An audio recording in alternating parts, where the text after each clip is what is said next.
अस्सलाम वालेकुम। Next chapter है आपका chapter number 13। It's very very important chapter and एससीक्यूज़ के लिहाज से ये बहुत ज़्यादा इंपॉर्टेंट है। आपके बहुत ज़्यादा इसके जो है एससीक्यूज़ आते होते हैं। पूरे का पूरा चैप्टर ही इंपॉर्टेंट है। इसके हम सबसे पहले डायग्नोस्टिक पॉइंट कर लेते हैं कि होता क्या है और स्क्लेरोसिस के अंदर। सबसे पहले तो आपने इसमें याद रखना है कि इसमें यंग फीमेल होगी, ठीक है, यंग फीमेल होगी इसके अंदर। और किस एज की होगी? तकरीबन 20 to 30 ईयर्स ऑफ एज की होगी। सबसे पहली बात तो ये होगी। सेकंड इसमें ये होगा कि ये प्रोग्रेसिव डिसऑर्डर होगी। प्रोग्रेसिव क्या होगी कि पेशेंट कहेगी उसे प्रोग्रेसिव जो है ना वो हेयरिंग लॉस हो रही है। और कौन सी हेयरिंग लॉस होगी? कंडक्टिव हेयरिंग लॉस होगी, ठीक है। ये बात करेंगे क्यों? क्योंकि प्रॉब्लम किस में है? मिडल ईयर के अंदर है। सो इसके अंदर कंडक्टिव हेयरिंग लॉस होगी। चैप्टर नंबर हमने 8 पढ़ा, चैप्टर नंबर 10 पढ़ा, 11 पढ़ा, ठीक है। ये सारे चैप्टर जो हैं ये सारे कंडक्टिव हेयरिंग लॉस के हैं। अभी sensory neuro hearing loss pure जो चैप्टर हैं वो नहीं आए। इसके अलावा इस प्रेजेंटेशन जो होगी वो बायलैटरल होगी, मतलब दोनों एयर्स ही इफेक्टेड होंगे, दोनों में ही सुनाई नहीं देगा, ठीक है। और इसके अलावा इसके अंदर टिनाइटस होगा। ये आपके सारे के सारे बहुत इंपॉर्टेंट डायग्नोस्टिक पॉइंट है। एक और चीज़ किसमें मिलेगा आपको? 2000 जो है ना फ्रीक्वेंसी पे आपको एक नोच मिलेगी। आपको प्योर टोन ऑडोमेट्री के अंदर आपको 2000 हर्ट्स पे एक नोच मिलेगी जिसे हम कहते हैं कार हर्ट्स नोच। ये बहुत इंपॉर्टेंट है। सो आपने इसके अंदर याद रखना है किस तरह के हमने किस तरह पूरे चैप्टर को अगर हम याद करें किस तरह कर सकते हैं। सो आप ये कर सकते हैं 2K 2K, ठीक है, का मतलब ये है 2000। या आप इसे कह सकते हैं 2 को ओ बना सकते हैं। सो आप कह सकते हैं OK, ठीक है, OK 2K, ठीक है। मतलब आप कह रहे हैं OK 2000। सो ओ का मतलब ये है कि ऑटोस्क्लेरोसिस और 2000 का मतलब ये है कि ऑटोस्क्लेरोसिस के अंदर 2000 वाली बात थी। सो नेक्स्ट हम करते हैं इसकी क्या एनाटॉमी है। एनाटॉमी के अंदर लिखा हुआ है कि इसके अंदर 3 तरह की जो है वो हम देखते होते हैं पार्ट। असल में ऑटोस्क्लेरोसिस मसला किस चीज़ का होता है कि ये इसमें होता ये है कि जहाँ पे बोन होनी होती है वहाँ पे बोन नहीं बनती, बल्कि वहाँ पे जो है स्पंजी बोन रह जाती है। स्पंजी बोन रहने की वजह से वहाँ पे स्क्लेरोसिस हो जाती है। सो इसे हम कहते हैं कि मेनली जो है ऑटोस्पंजियोसिस होती है। सबसे पहले ना हम देखते हैं कि कौन कौन से पार्ट होते हैं इनर ईयर की। अब इसमें जो पार्ट होते हैं सबसे पहले हमने बात की कि एक होती है ऑप्टिक लैम्ब्रेंथाइन। हमने बात की थी कोक्लिया की। कोक्लिया ये इस तरह से होती है, ठीक है। इसको मैं क्या करती हूँ, इसको मैं स्ट्रेट करती हूँ। स्ट्रेट हो गई है, सपोज नीचे स्ट्रेट हो गई, फिर मैं यहाँ कट लगाती हूँ। कट लगाने के बाद जब मैं सेक्शन देखती हूँ इसका इस तरह से, तो मैंने बताया था आपको कि इसके अंदर जो होती है एक होती है एंडोलिम्फ, ठीक है। ये एंडोलिम्फ होती है अंदर की तरफ जो मेम्ब्रेन होती है। अभी मेम्ब्रेन जो होती है वो पूरी कोक्लिया से होती यहाँ पे एप्टिकल सैक्यूल बनाती है और उसके बाद से कनाल के अंदर भी इस तरह से जा रही होती है। सो इसे हम कहते हैं ऑप्टिक लैम्ब्रेंथ, जिसके अंदर एंडोलिम्फ होती है और पूरी की पूरी मेम्ब्रेन होती है। ये हमने ये बात कर ली। फिर हम बात करते हैं एक पेरिलिम्फ की।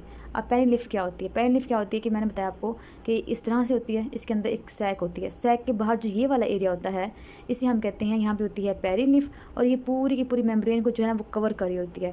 और उसके बाद हमारी होती है ऑप्टिक कैप्सूल। ऑप्टिक कैप्सूल क्या होती है? जिस मेम्ब्रेन के बिल्कुल बाहर एक बोन होती है जिसे कवर कर रही होती है, हार्ड बोन होती है, उसे हम कहते हैं ऑप्टिक कैप्सूल। अब ऑप्टिक कैप्सूल एक तरह की बोन है। सो इसमें कौन कौन से पार्ट होते हैं? हमने बोन के पहले पार्ट्स पढ़े हुए हैं। सो पार्ट्स कौन कौन से आएंगे? सपोज करें कि ये बोन है, ठीक है। बोन के अंदर जो एक होगी एंडोस्टियम होगी और फिर बाहर जो होगी वो क्या होगी? एनकॉन्ड्रल होगी। एनकॉन्ड्रल में क्या होती है कि मेनली इसमें पहले होती है स्पंज होती है, ठीक है, कार्टिलेज होती है। कार्टिलेज कन्वर्ट होती है किसके अंदर? बोन के अंदर बनती है। लेकिन इसमें क्या होता है कहीं ना कहीं ये ऑसिफाई होती है। अगर इसमें कोई ना कोई पार्ट ऐसा रह जाए जो कि ऑसिफाई ना हो, ऑसिफाई ना होने की वजह से वहाँ पे ऑटोस्क्लेरोसिस जो है वो बन जाती है। इसके अलावा बाहर लेयर होती है पेरिओस्टियल। सो हमारा मेन मसला क्या होता है कि बोन जो है ना वो बोन नहीं रहती, बल्कि उसकी क्या होती है वो अनऑसिफाई रह जाती है। इसी की वजह से जो है ना फर्दर जो है वो प्रॉब्लम आ रही होती है। अब इसमें आपके यहाँ पे लिखे हुए हैं, आप इसे रीड कर लें इसको, ये वाली बात कि इसमें ना 14 सेंटर्स होते हैं बोनी लैम्ब्रेंथाइन के, सही है, जो कि ओसिफाई होते हैं। फर्स्ट जो अपीयर होता है वो कहाँ पे होता है? कोक्लिया पे होता है, वो 16 वीक पे होता है। जबकि जो लास्ट वाला अपीयर होता है वो कहाँ पे होता है? पोस्टीरियर पार्ट ऑफ पोस्टीरियर सेमिसर्कुलर कनाल पे एट 20th वीक पे होता है, सही है। 16 और 14 पे फर्स्ट होता है और इसके 16 पे जो है वो फर्स्ट होता है और 20th वीक पे जो है वो लास्ट होता है। आगे ऑटोस्क्लेरोसिस के बारे में बताया हुआ है कि मेनली क्या होती है? ऑटोस्पंजियोसिस होती है कि इसमें जो है वो बोन नहीं बन रही होती, बल्कि अनओसिफाइड जो है कार्टिलेज रह जाती है, स्पंजी बोन जो है वो रह जाती है। अब इसकी इटोलॉजी क्या है? इटोलॉजी जो है डिपेंड करती है एनाटॉमिकल बेसिस पे हो सकती है इसकी, ठीक है। अब एनाटॉमिकली प्रॉब्लम क्या होगा कि वहाँ पे कार्टिलेज रेस्ट कुछ ना कुछ ऐसे सेल्स रह जाएं जो कि ना बने। और कौन सा एरिया मोस्टली इफेक्ट होता है? फिशुला एंटीफिनेस्ट्रम। एंटीफिनेस्ट्रम मतलब सुराख के आगे। कौन सुराख के आगे? ओवल विंडो के बिल्कुल फ्रंट पे जो एरिया होता है मेनली जो होता है प्रॉब्लम यहीं पे होता है। आगे लिखा हुआ है हेरिडिटी के बारे में लिखा हुआ है कि हेरिडिटी क्या होता है? 50% केसेस में फैमिलियल होती है। और फैमिलियल होती है कौन सी होती है? ऑटोसोमल डोमिनेंट ट्रेट होती है। ये आपका जो है MCQs भी है और आपके UQs में पूछा भी जाता है कि कौन सा ट्रेट है। ये तो ऑटोसोमल डोमिनेंट होती है। इसके अलावा रेस में उन्होंने कह दिया कोकेशंस वगैरह होते हैं मेनली। सेक्स में कौन होती है? फीमेल। इसका सिनेरियो मेनली जो है ना वो फीमेल का ही आता होता है। बायलेटरल प्रेजेंटेशन होती है और एज क्या होती है? 20 to 30 ईयर्स लिखा है, मीन एज यही होती है, ठीक है। ये करना है आपने इसके अंदर। इसके अलावा जो है फर्दर जो है इसमें अगर प्रेगनेंसी हो जाए तो प्रेगनेंसी के दौरान भी ये वर्स कर सकता है। अच्छा जी, आगे लिखा हुआ है कि जो हमारी प्रॉब्लम है ये एसोसिएटेड हो सकती है ओस्टोजेनेसिस इम्परफेक्टा के साथ। अगर 3 तरह की चीज़ें हों, क्या क्या चीज़ें हों, एक तो ये ओस्टोजेनेसिस इम्परफेक्टा हो, एक ओटोस्क्लेरोसिस हो, थर्ड क्या ब्लू स्क्लेरा भी हो, तो हम इसे कहते हैं वैंडर हूफ सिंड्रोम कहते हैं। आपका इंपॉर्टेंट है, आपने याद रखना है। इसके अलावा वायरल इन्फेक्शन की वजह से भी ये हो सकता है। अच्छा, आगे उन्होंने कहा कि ओटोस्क्लेरोसिस की टाइप्स कौन कौन सी हैं, तो उन्होंने कहा कि स्टेपीडियल ओटोस्क्लेरोसिस हो सकती है, कोकुलियर ओटोस्क्लेरोसिस हो सकती है, इसके अलावा हिस्टोलॉजिकल हो सकती है। अब स्टेपीडियल में क्या होती है कि स्टेपीडियल जो होती है उसकी फुट प्लेट होती है, वो वहाँ पे ओटोस्क्लेरोसिस होती है और वो फिक्स्ड हो जाती है। फिक्स्ड होने की वजह से क्या होगा, कंडक्शन नहीं होगी तो कंडक्टिव हेयरिंग लॉस हो सकती है। आगे उन्होंने कहा कि इन फ्रंट ऑफ विंडो हो सकती है, जिसे फेशियल एंटीफेनेस्ट्रम कह सकते हैं, और ये मेनली जो है ना पार्ट होता है। इसके अलावा जो है ना ओवर विंडो के बिहाइंड हो सकती है, उसे कहते हैं पोस्टीरियर फोकस कहते हैं, और जो है ना फुट प्लेट के अराउंड गोस इस तरह हो सकते हैं, डिफरेंशियल कहते होते हैं, या फिर अगर एनुलर लिगामेंट के साथ है, ठीक है, तो हम कहते हैं बिस्किट टाइप कहते हैं। सो और इसके अलावा जो कंप्लीटली ऑब्लिटरेट हो जाए ओवर विंडो से हम कहते हैं ऑब्लिटरेटिव टाइप कहते हैं। सो ये अपना टाइप याद कर लिया। आगे जो है कोक्लिया को इन्वॉल्व कर सकती है, राउंड विंडो के साथ साथ कोक्लिया इन्वॉल्व हो सकती है, और ऑटो कैप्सूल के साथ। और इसमें क्या होगा, mainly sensory neural hearing loss होगा, लेकिन इतना ज़्यादा कॉमन टाइप नहीं है। आगे हिस्टोलॉजिकल टाइप इसके अंदर हो सकती है। अगर हम बात करें इसकी पैथोलॉजी के में क्या मिलेगा, बहुत इंपॉर्टेंट है कि चॉकी वाइट एरिया होगा, चॉकी वाइट ग्रेश या येलो टाइप का जो है हमें नज़र आ रहा होगा। रेड तब होगा जब इसकी वेस्कुलरिटी जो है ना वो बहुत ज़्यादा बढ़ जाए, तब हमें वेस्कुलरिटी की वजह से जो है वो रेडिश मिल सकता है। माइक्रोस्कोपिकली बताया कि स्पंजी बोन होगा, इसमें 2 तरह के इमेच्योर होगा या फिर वो ना मैच्योर फोसाई हो सकते हैं। इमेच्योर होगा तो वो मेनली जो है ऑस्टियोब्लास्ट ऑस्टियोक्लास्ट वगैरह होंगे, ब्लू मेंटल्स तरह होगा, जबकि मैच्योर जो होंगे उसमें क्या होगा, कोई सीमेंटम टाइप जो ना वो होगी। और अब हम देखते हैं इसके कौन कौन से सिम्टम्स आते हैं। आपके पास पेशेंट आती है वो हेयरिंग लॉस के साथ, कौन सी होगी, कंडक्टिव हेयरिंग लॉस होगी, और यहाँ पे लिखा प्रोग्रेसिव होगी और पेनलेस होगी, कोई पेन नहीं होगी, बायलैटरल होगी, प्रोग्रेसिव होगी और कंडक्टिव टाइप होगी। इसमें लिखा है पैराक्यूसिस विल्लसाई की आपका इंपॉर्टेंट एमसीक्यूज है कि इसमें क्या होता है कि जो पेशेंट होता है स्क्लेरोटिक वाला, अगर बहुत ज़्यादा शोर होता है तो उसको ज़्यादा सुनाई देता है, जबकि खामोशी वाले तो इसे कहते हैं पैराक्यूसिस विल्लसाई। लेकिन उसने ये रीज़न बताई है कि हम ऐसे करते हैं कि तो नॉइसी इलाका है तो हम वहाँ पे ज़्यादा लाउड बोल रहे होते हैं, इसलिए उसे ज़्यादा सुनाई देता है। इससे कोई और इटियोलॉजी नहीं है। आगे टेनाइटस इसके अंदर हो सकता है, ठीक है। और किस में होता है टेनाइटस, जिसमें कोक्लियर ऑटोस्क्लेरोसिस हो जाए, क्योंकि अगर फुट प्लेट और स्टेपीज में हो रहा है तो साथ साथ कोक्लिया भी इन्वॉल्व कर सकता है। उसके बाद वर्टा है, इसको जो है ना बहुत कम होता है, और स्पीच जो होती है वो बिल्कुल ठीक होती है, सॉफ्ट स्पीच, वेल मॉडरेट, ये कोई खास टोल नहीं है, बस ये बात है ये और ये थर्ड, ये फर्स्ट 3 ही जो है ना आपके डायग्नोस्टिक पॉइंट है। अगर हम बात करें साइंस की, इसका बहुत इंपॉर्टेंट आपका जो है एक एमसीक्यूज आ रहा है, वो है श्वार्ट्ज साइन। श्वार्ट्ज साइन क्या होता है कि सपोज करें कि ये मिडल एयर आपको जो है ना इस तरह नज़र आ रही है, मिडल एयर के हमें जो है ना अंदर तरफ प्रोमोन्ट्री होता है इस तरह से, प्रोमोन्ट्री के ऊपर क्या होता है कि हमें जो है ना ब्लड वेसल्स नज़र आ रही होती हैं, ठीक है, और हमें कहाँ से नज़र आती हैं, टिम्पैनिक मेम्ब्रेन्स नज़र आती हैं। सो ऐसा लगता है जैसे रेडिश कलर की समथिंग जो है ना वो होती है प्रोमोन्ट्री के ऊपर, हम कहते हैं श्वार्ट्ज साइन, या इसे कहते हैं सन राइजिंग साइन भी कहते होते हैं इसको। ये आपका इंपॉर्टेंट एमसीक्यूज है। उसके बाद है इसके अलावा ऑस्ट्रिच ट्यूब जो है ना फंक्शन वो बिल्कुल नॉर्मल होगा, उसको कोई प्रॉब्लम नहीं होगा। उसके बाद है ट्यूनिंग फोर टेस्ट अगर हम करते हैं तो आपको इंपॉर्टेंट एमसीक्यूज आ रहा है कि रेनी टेस्ट जो होगा इसके अंदर वो क्या होगा, नेगेटिव होगा, मतलब इसमें कंडक्टिव हेयरिंग लॉस होगी, क्योंकि बोन कंडक्शन से बेटर हो गया as compared to air conduction के।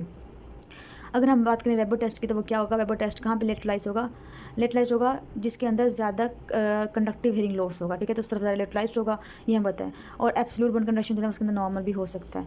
आगे हम बात करते हैं, बहुत इंपॉर्टेंट आपका इन्वेस्टिगेशन आ रहा है, वो है प्योर टोन ऑडोमेट्री। प्योर टोन ऑडोमेट्री में क्या होता है कि एक बहुत इंपॉर्टेंट चीज़ है जो कि आपको ग्राफ से ही समझ आएगी, और ग्राफ में आपके दिया हुआ है यहाँ पे कि अगर हम ग्राफ देखें इसका तो वो ये कहते हैं कि अगर हम एक पेशेंट को ऑटोस्क्लेरोसिस वाले पेशेंट को देखें, ठीक है, ये हमने दी है फ्रीक्वेंसी, अगर हम उसे फ्रीक्वेंसी देते हैं 500, ठीक है, जब हमने 500 फ्रीक्वेंसी की एक वॉइस दी तो उसका जो हेयरिंग लॉस में मिला वो 5 मिला, ठीक है।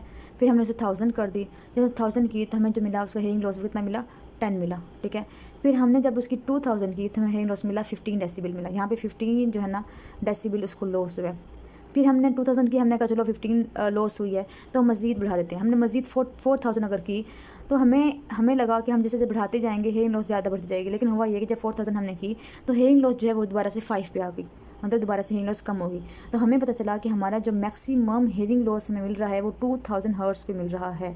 इसलिए वो कहते हैं कि यहाँ पे एक डिप मिलती है, आपको यहाँ डिप मिल रही है, ये डिप इस तरह से आती है, ठीक है, यहाँ पे हमें डिप मिलती है, जिसे हम कहते हैं कार हर्ट्ज़ नोच। ये आपका दिया कार हर्ट्ज़ नोच वेरी वेरी इंपॉर्टेंट, आपके एमसीक्यूज यूक्यूज आपके एससीक्यूज में बताती होती हैं।